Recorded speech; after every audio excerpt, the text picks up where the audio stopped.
and Dr. Nelson. Okay, can we move a little closer, because this is for our ancestors here. We're talking about enslaved peoples, and I don't want to feel like anyone's left out. So can we move closer here? We have a little room.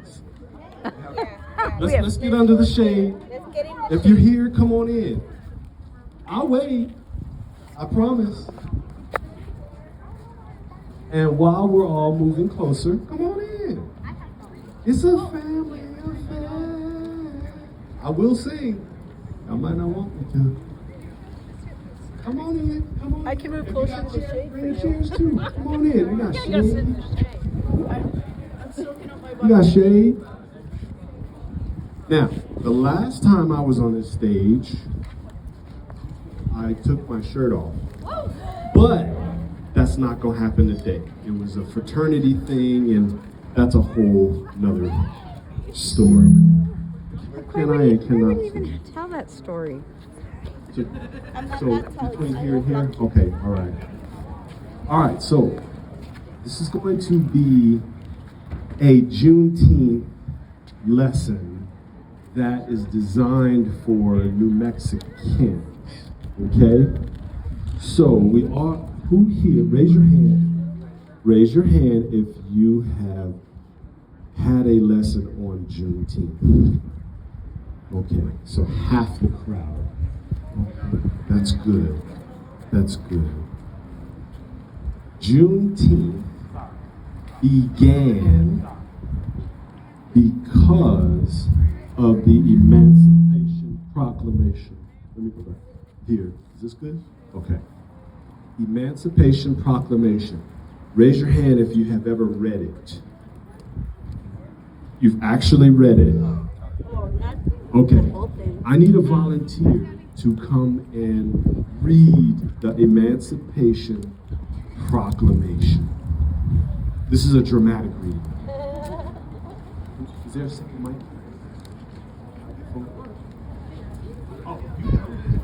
Oh, they're gonna go eat. This is not a good time.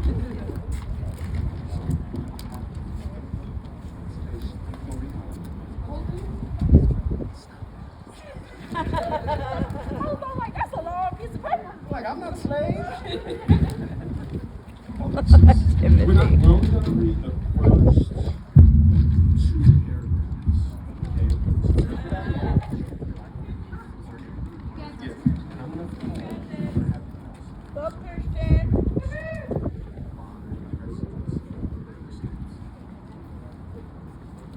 Hey y'all, I'll be reading the Emancipation Proclamation. By the President of the United States of America, a proclamation, whereas on the 22nd day of September in the year of our Lord 1862, a proclamation was issued by the President of the United States containing, among others, the following to wit: that on this first day of January in the year of our Lord 1863, all persons held as slaves within any state or designated part of a state, the people whereof shall then be in rebellion against the United States shall be theirs thenceforward and forever free, and the executive government of the United States. pause right there. Okay. Okay. So, does anyone know what that means? Does anyone know what that proclamation means?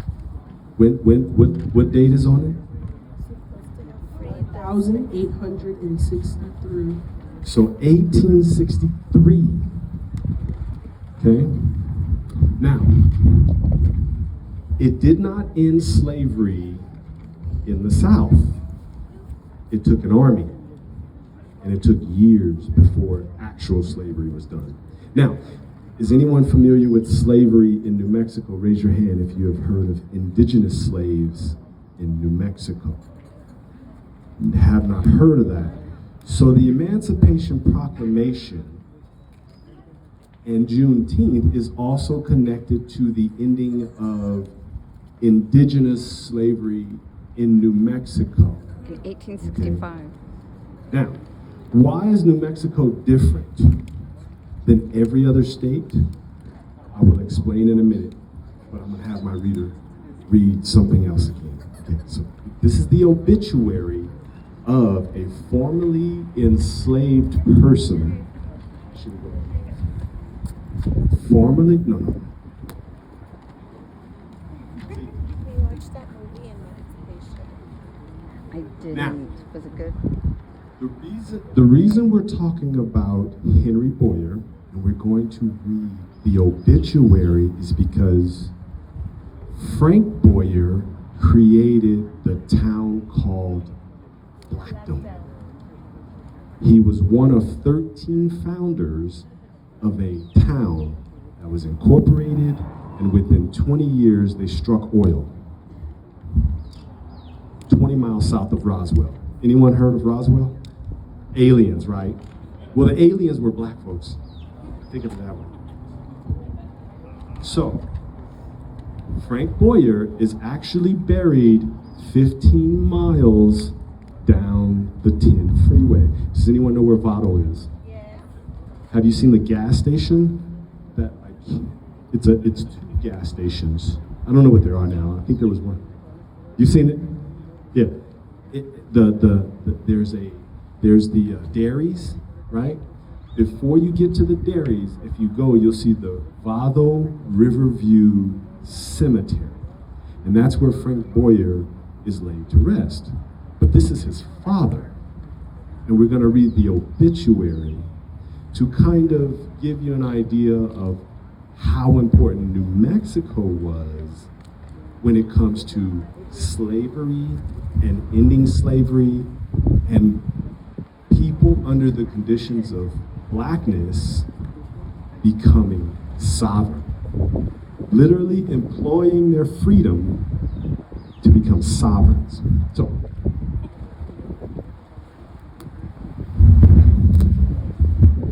Sorry, the wind wants to make an appearance.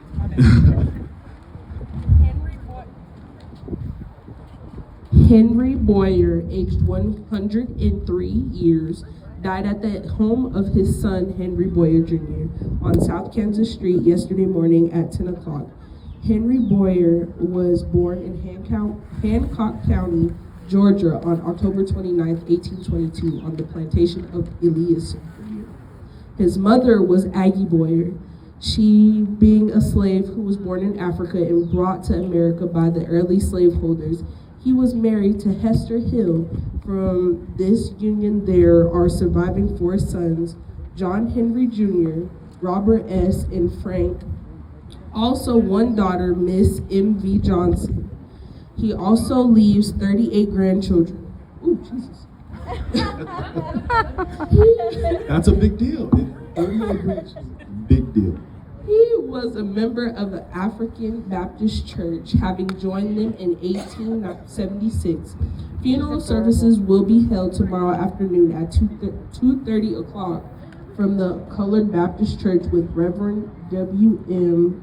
Prophet in charge of same and burial with will be at Thank you. Can you all give her a hand for reading? Okay, so I wanted to give you that context. You have someone born under the institution of slavery in Georgia, and they die in New Mexico at the home of his son. Now, imagine an enslaved person. Did they have the ability to control what happened to their family? Often, family members were sold off, killed, whatever the enslaver wanted to do. So that's why when you read the obituary, you hear about his grandchildren. Frank, when he passed away at 77, he had 77 grandchildren. Wow. That's how important New Mexico was. It was not just a place of freedom, it was a place of sovereignty. How did they get that sovereignty? Through the homestead process.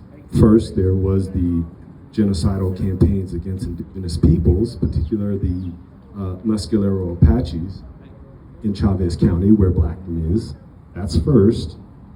After that, you have the campaigns of the U.S. government, who decides to allow black folks to homestead. You want to say something? Oh, God,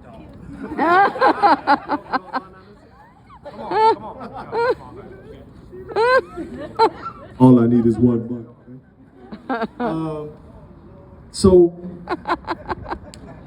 New Mexico is important because it allowed people who were under the institution of slavery that then were, quote, set free to live out what I like to call Afrotopia, or a place where black folks are able to live out their full spiritual and physical striving. Like I said, within 20 years, Blackton struck oil. So, in Blackton, they celebrated Juneteenth. Now imagine, Boyer, 103, which means he was in his 20s, mid-20s, when the major institutions of slavery ended. So this is how, has anyone been to a Juneteenth picnic somewhere else? Do you know how they celebrate it? Okay, was there any alcohol there at these picnics? No? What were the, we'll talk about that later. I'll ask you later. Okay, so, but I want to read. Now, the reason we're reading a lot today, I normally don't read. I usually have visuals and everything, but I think we need to get into the consciousness of people who were under the institution of slavery and then are now not under the institution of slavery. What did they do? How did they feel? How did they work their way into this thing we call America? Okay, so, Roswell Daily Record. June 1927. 62 years of freedom be celebrated at Blackton. Now, how many years since 1865? Any math majors here? Math majors? I was a history major, so y'all, I took math appreciation. No, seriously, so how many years? Anyone? Everybody looking at me. I took social studies. Anybody? How many years today? This is 2023 minus, okay, everybody take out your phone. Come on now. Y'all got Google, y'all got Chat GPT, Bard. I know you got your phone. Somebody take out your calculator. How long has it been since? 160. 160. So is that the real number? Did you just guess? You didn't guess, did you? Okay, he's like, no, I'm showing you my phone, but can we get the actual amount of years? What's the first number? 2023 minus 1865. Because Okay, the 65 in New Emancipation Mexico. was Juneteenth. 158. 58. 158. Okay, so Because it took 2 years to get to. 158. Galveston. How many people or how many generations is wow. They could- 158? Does anyone have any parents at the age of 50 or older? 3 or 4 generations. Okay, so how old? 63? Okay, all right. Any parents that are 70s? In their 70s? Okay, so if you have parents that are 70s, that's only 2, right? Basically 2, 3 generations. That means it's not that long ago. And we can talk about everything that happened in between, but I want you to know this wasn't that long ago. Okay, so 1927, on that day, it is being arranged to have, instead of a jazz band to furnish music, a well-trained choir to sing the choices of our plantation melodies, as well as some of the latest Negro spirituals. Now, what did we read when we were talking about Henry Boyer? He talked about joining the church. Now, the church has a little bit hard to talk about these days for many different reasons, but imagine being a part of a church that looked at slavery and the ending of slavery as biblical. So you're under the institution of slavery. You read a Bible that says one day there will be a day of Jubilee. That day of Jubilee, you get to reunite with your kids. That's what the Bible says. And I can give you the actual verses. We won't do all that right now because it's a fairly secular institution. But imagine reading that book, thinking of God in that way, and now you are free. That is why there's no jazz band. Now, it's 1920s. Anything happening in the 1920s? Prohibition, definitely. We'll get there in a minute. That's in here, too. We'll get there. So, okay. Anything happening for black folks? 1920s? Harlem Renaissance. Harlem Renaissance? Has anyone ever raised your hand if you've heard of Harlem Renaissance? But no one's Okay, participating. I'm gonna make all y'all take out your phones, and I'm just gonna leave y'all with a bunch of links so that y'all can catch up. The Harlem Renaissance.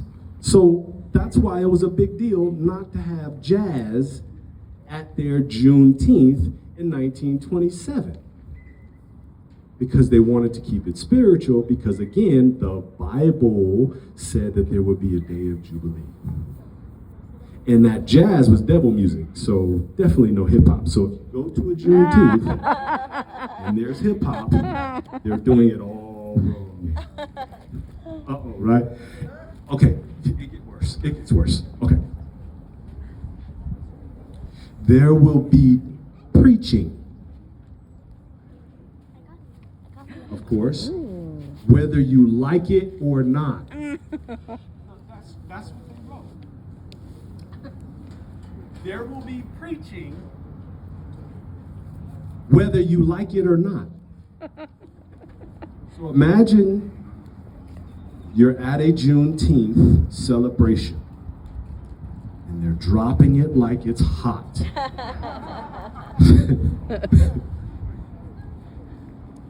And then somebody steps up with a microphone and starts preaching.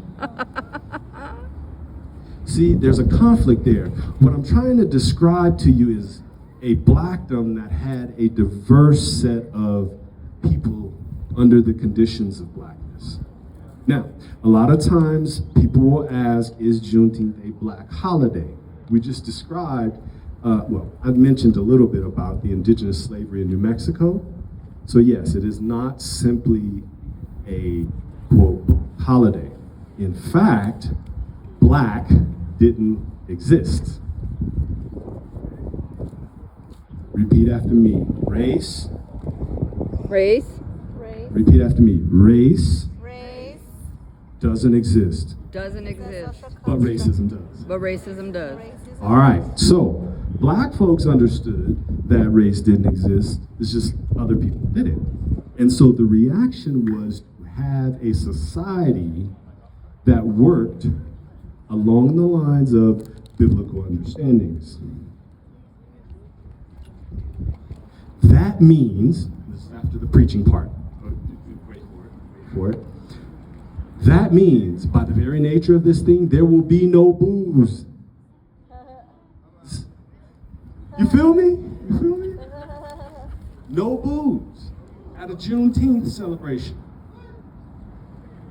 Yeah, in Blackdom, though. Now, it's no booze within 3 miles.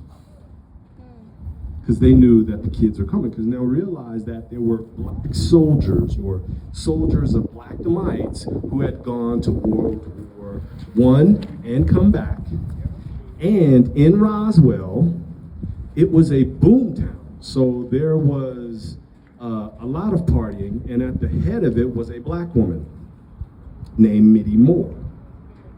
Mittie Moore was the biggest bootlegger in eastern New Mexico.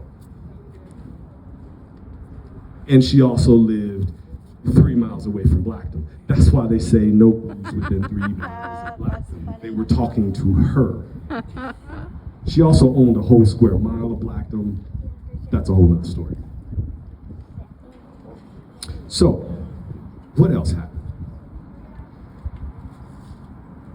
Room will be made on the program for school children from anywhere and everywhere, this giving our boys and girls an excellent opportunity to read or declaim in public.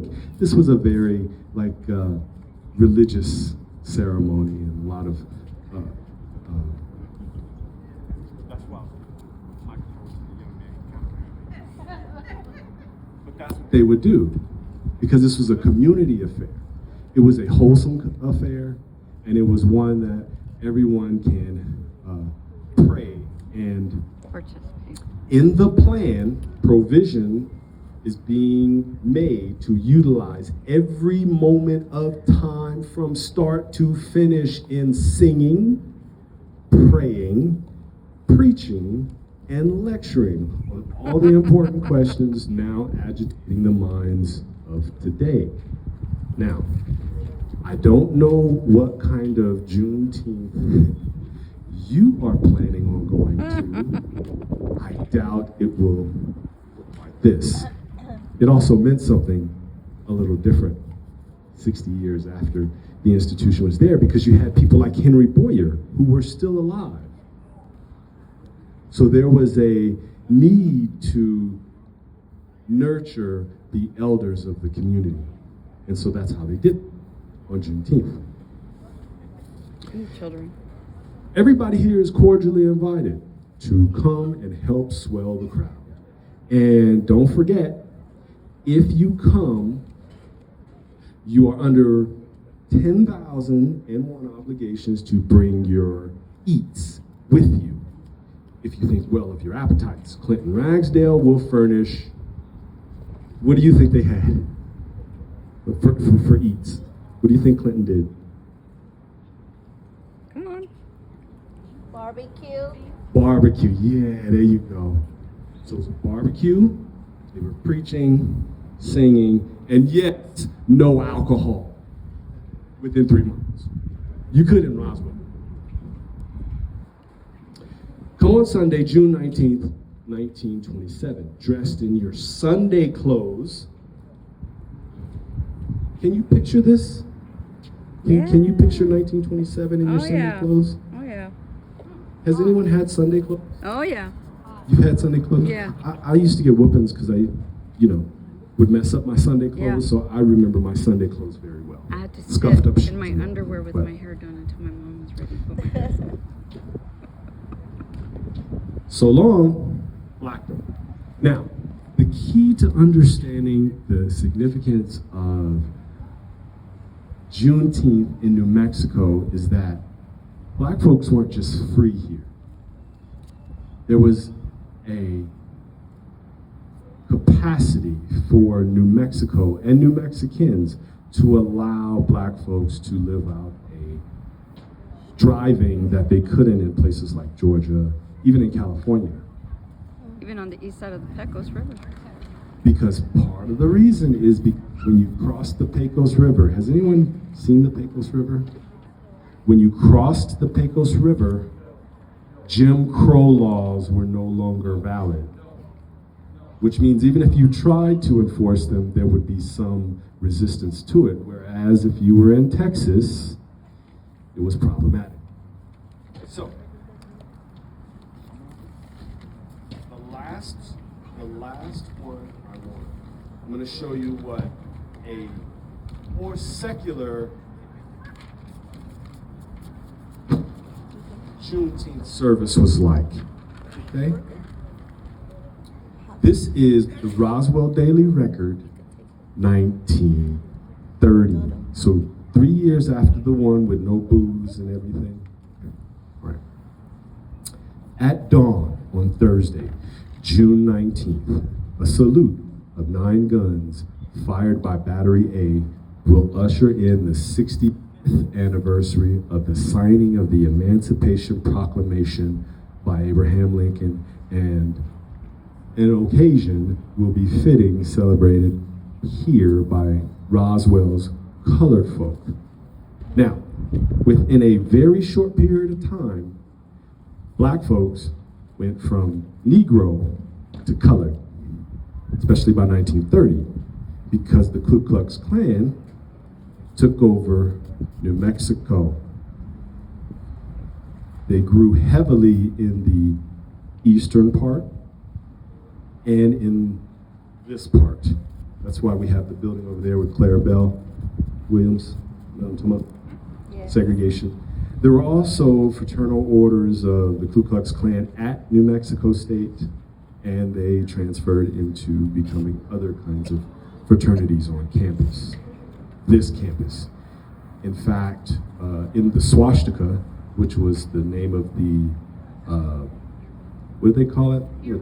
The yearbook was the swastika, right? You can find some still on campus, but they were a different kind of swastika. It switched over around this time period in the 1920s, 1930s, and it got worse by 1940 when Clara Bell did her time here. Now, notice that this is a military-styled Juneteenth. This isn't simply communal. You're talking about Battery A shooting off guns. Okay?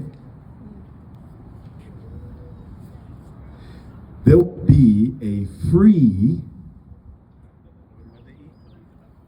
barbecue. There will be a free barbecue served from 12 to 1:30, and at 2 o'clock, the Emancipation Program will be presented. The celebration will be staged at Page Park, and the general public is invited to attend. Following is the complete program. Why am I writing? Why do I want you to listen to me read? Because often when we talk about Juneteenth, it is in this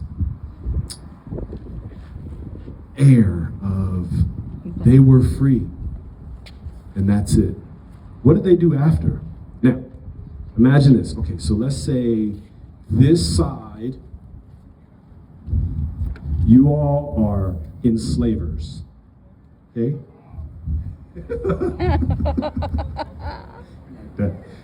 This side is the enslaved. Now, imagine General Granger comes and says to you all, okay, who are enslaved, General Granger writes his order and they read it, okay? General Granger's order is what Juneteenth is about. Okay? Now, as the enslaved, all of your children were sold off and sold off by them. They sold your family members, okay? And on the 19th of June, you heard this. The people are informed that in accordance with a proclamation from the executive of the United States, all slaves are free. Now, me, if I was the enslaved, that's all I had to hear and I was gone. Yeah. But they sold my kids. Would you leave first or would you also address? Never mind. This involves an absolute equality of personal rights and rights of property between former masters and slaves. Do you think the enslaved group wants to share with you? See, this is why we're dealing with the words, because I want you to understand it's not just this trajectory of from slavery to freedom. There were complicated situations. One was the fear. Okay, so you're an enslaver, right? And General Granger just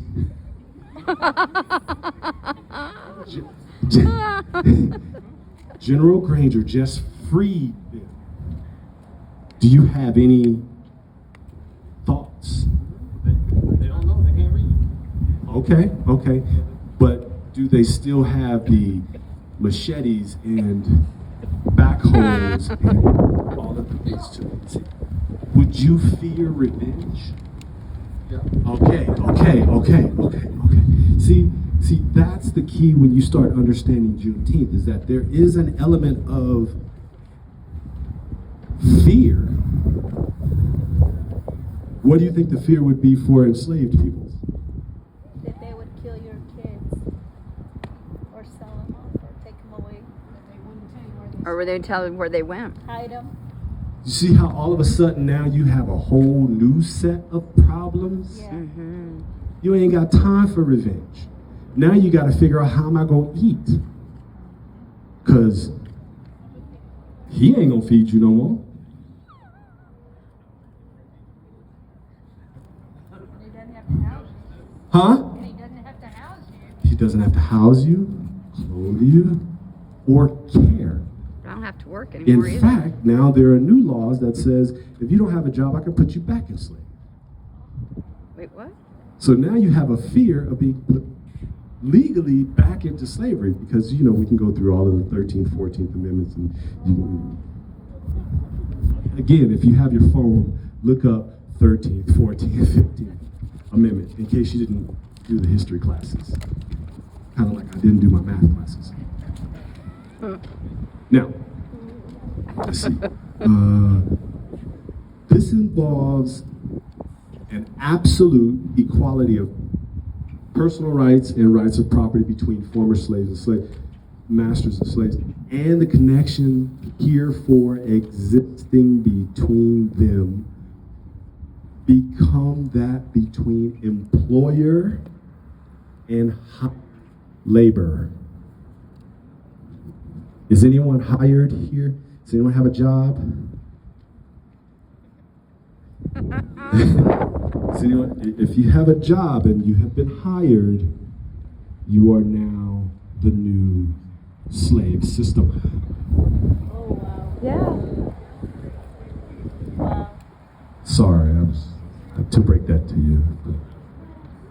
But that's what it says. The freed are advised to remain at their present homes and work for wages. Bye. Wow. He just sold your kids, and now you gonna work for him, and he's gonna give you less than he gave you before. Damn. That's Juneteenth. Mm. So this trajectory of freedom is really a new system of.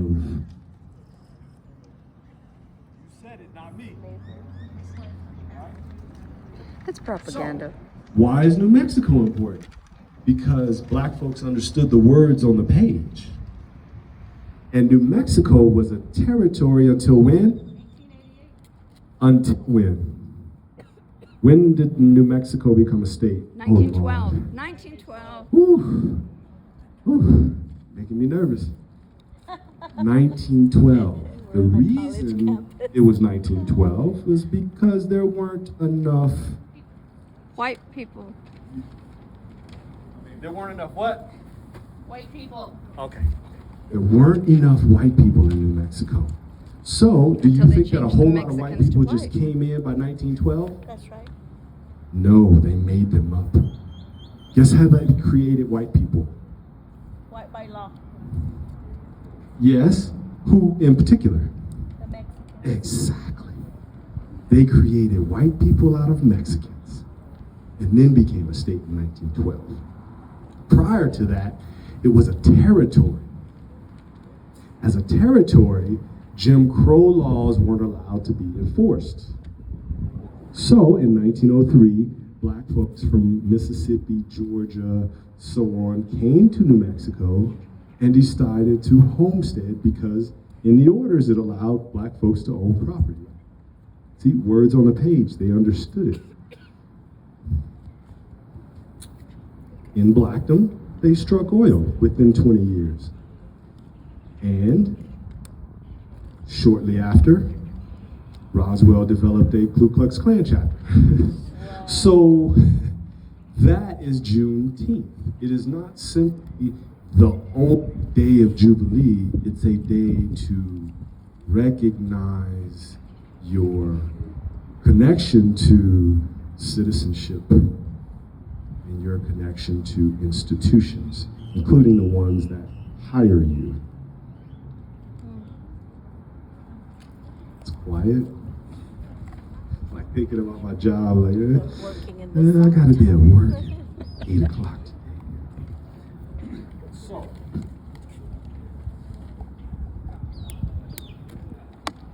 in the Juneteenth in 1930, you had a response to a reading from Reverend G.H. Baez, an introduction of speaker presiding elder Reverend H. Owens from Phoenix, Arizona, a reading by Miss S.J. Washington, a recitation by Miss Ovalia Sutton, an Emancipation Proclamation reading by Wesley Adams, an instrumental by the Collins Trio. You had a recitation by Miss Ruby Gray. You had a reading by Miss E. Boyer. And then they moved on to the park. How important do you think baseball is to America? Pretty important, right? Yep. Baseball. They had a baseball game. Can we stand up? Hugh Eichard Nelson? and his cavemen from Carlsbad with a revamped lineup will attempt to square matters with John Jones' Black Sox. So you had a baseball game between white people and, quote, black people at Juneteenth. So one of the biggest and most entertaining histories is that of race in Mexico. Well, even in a place like Blackdom, black was hard to define. There you will find Irish, Jewish, and people of African descent and other nationalities and ethnicities. I'm saying that because there was an invention of whiteness. And so Juneteenth had to take on a new spirit. And so what you see here is the black and white coming together on Juneteenth to celebrate. Because it was more than just about race. It wasn't simply just about the ending of slavery. It was about trying to begin anew, trying to find a new space where people can exist and live out their striving. So I want to leave it open for any questions about Juneteenth, because the basics of Juneteenth you can read at Juneteenth.com, which is the Emancipation Proclamation, we read it, and in Galveston Granger's order that we just read. That is all you get from Juneteenth, but realize that there were people and generations of people who had to deal with the complicated factor of the order also saying stay where you were, stay where you are and just be hired. And mostly what you saw after the ending of slavery was the enslaved peoples looking for their family. You'll find ads that they put out in all the different newspapers in the different counties to try to find where their family members were. So that's why Henry Boyer is important, because he had 38 children, 38 grandchildren. 33. And then Frank Boyer, who is in the cemetery, Bottle Riverview Cemetery. You should go see it. It's actually set up in this really great way in the square. And he had 77 grandchildren. What you can see is that wealth for people who were formerly under the institution of slavery was their kids and their kids' kids. So when we think about Juneteenth, that's the important part. Questions, comments, concerns, thoughts, ideas? Wow. Thank you.